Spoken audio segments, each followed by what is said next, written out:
ഞാൻ എൻ്റെ cup of tea enjoy ചെയ്തുകൊണ്ടിരുന്നപ്പോഴാണ് ഞാൻ ഓർത്തത്, കഴിഞ്ഞ ദിവസങ്ങളിലൊക്കെ ആയിട്ടേ എനിക്കും നിങ്ങൾക്കും ഒരുപോലെ ദുഃഖകരമായ ഒരു വാർത്ത നമ്മളെല്ലാവരും കണ്ടു അല്ലേ? ആളൂരിൻ്റെ മരണം. എന്നെ സംബന്ധിച്ച് എനിക്ക് ഒരുപാട് വിഷമം ഉണ്ടായ ഒരു ന്യൂസാണ് കേട്ടോ അത്. കാരണം നമ്മുടെ സൗമ്യ വധക്കേസ് മുതൽ ഇങ്ങോട്ട് എടുത്തിട്ടുണ്ട്. സൗമ്യ വധക്കേസിൽ ഗോവിന്ദൻചാമിക്ക് വേണ്ടി ആളൂർ വന്നു, നമ്മുടെ കൂടത്തായി ജോളിക്ക് വേണ്ടി വന്നു, ഇലന്തൂരിലെ നരബലിക്ക് വേണ്ടി വന്നു, പെരുമ്പാവൂരിലെ ലോയർ സ്റ്റുഡൻറ്റിൻ്റെ കൊലപാതകമായിട്ട് ബന്ധപ്പെട്ട് അമീറുൽ ഇസ്ലാമിന് വേണ്ടി വാദിച്ചു. അങ്ങനെ ഒരുപാട് നീണ്ട ഇപ്പം ന്യൂസിലൊക്കെ നോക്കിയിട്ടുണ്ടെങ്കിൽ എല്ലാവരും അയാൾക്കെതിരാണ് പറയുന്നത്, മരിച്ചത് നന്നായി എന്നൊക്കെ. അപ്പോൾ അത് കണ്ടാൽ നമ്മൾ പലരും പറഞ്ഞു അയാളൊരു ക്രിമിനൽ ലോയറാണ്, അല്ലാതെ ക്രിമിനലല്ല, ഇങ്ങനെ മരിച്ചെന്ന് പറഞ്ഞ് സന്തോഷിക്കാൻ. ശരിയാണ്, എനിക്കൊത്തിരി ദുഃഖമാണ് വന്നത് അയാൾ മരിച്ചെന്ന് കേട്ടപ്പോൾ. കാരണം ബൈബിള് പറയുന്നു, നീതിമാൻ്റെ മരണം ഉറക്കം പോലെയാണ്. ഞാൻ വിശ്വസിക്കുന്നു, നമ്മൾ ഈ ഭൂമിയിൽ ചെയ്ത പാപങ്ങളെല്ലാം ഭൂമിയിൽ തന്നെ അനുഭവിച്ചിട്ടേ പോകത്തുള്ളൂ. ഇങ്ങനെ ബെഡ് റിഡനൊക്കെ ആയിട്ട് കുറേ നാളിങ്ങനെ ഓരോരുത്തർ രോഗമൊക്കെ ആയിട്ട് കിടക്കത്തില്ല. അങ്ങനെയൊക്കെ കിടക്കുമ്പോൾ ഒത്തിരി പേര് പറയുന്നത് ഞാൻ കേട്ടിട്ടുണ്ട്, അത് ഈ ഭൂമിയിൽ ചെയ്തതിൻ്റെയാണ്, അനുഭവിച്ചിട്ടേ പോകത്തുള്ളൂ, അങ്ങനെയൊക്കെ ഞാൻ കേട്ടിട്ടുണ്ട് കേട്ടോ. അങ്ങനെ നോക്കുമ്പം ഈ ആളൂർ മരിച്ചെന്ന് കേട്ടത് എനിക്ക് ഒത്തിരി വിഷമമായിപ്പോയി. കാരണം 100 കുറ്റവാളികൾ രക്ഷപ്പെട്ടാലും ഒരു നിരപരാധി പോലും ശിക്ഷിക്കപ്പെടരുതെന്ന് ഗാന്ധിജി പറഞ്ഞ ആ മണ്ണിൽ നിന്നുകൊണ്ട് ഒരുപാട് നിരപരാധികളുടെ കണ്ണീര് വീഴ്ത്തിയ ഈ ആളൂർ ഇത്ര പെട്ടെന്ന് മരിച്ചത് ശരിക്കും ഒരു ദുഃഖകരമായൊരു വാർത്തയല്ലേ?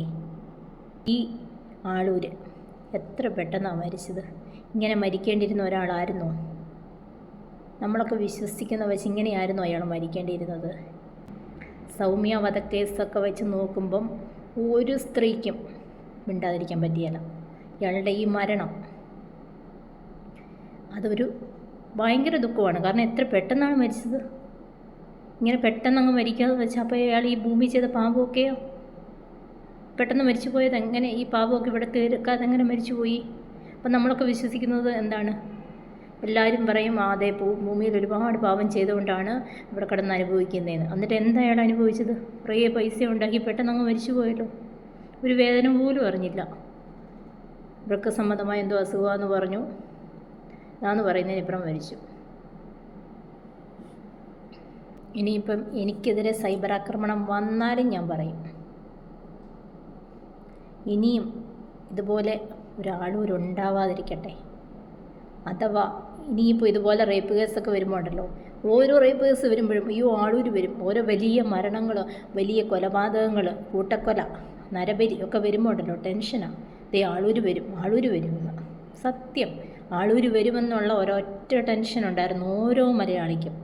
മനസാക്ഷിയുള്ള ഓരോ മലയാളിക്കും ഉണ്ടായിരുന്നു ആളൂർ വരുമെന്നുള്ള ടെൻഷൻ. ഇനി അത് വേണ്ടല്ലോ. അതുകൊണ്ട് എനിക്ക് നല്ല ദുഃഖമുണ്ട് അയാൾ പെട്ടെന്ന് മരിച്ചെന്ന് കേട്ടപ്പം. ഇവിടെ കിടന്ന് അയാൾ പറയണമായിരുന്നു ഞാൻ ചെയ്തതൊക്കെ തെറ്റാണെന്ന്. അത് അയാളുടെ ജോലിയുടെ ഭാഗമാണെന്നും പറഞ്ഞുകൊണ്ട് ആരും വരണ്ട. നമുക്കും പെൺമക്കളൊക്കെ വളർന്നു വരുന്നുണ്ട്.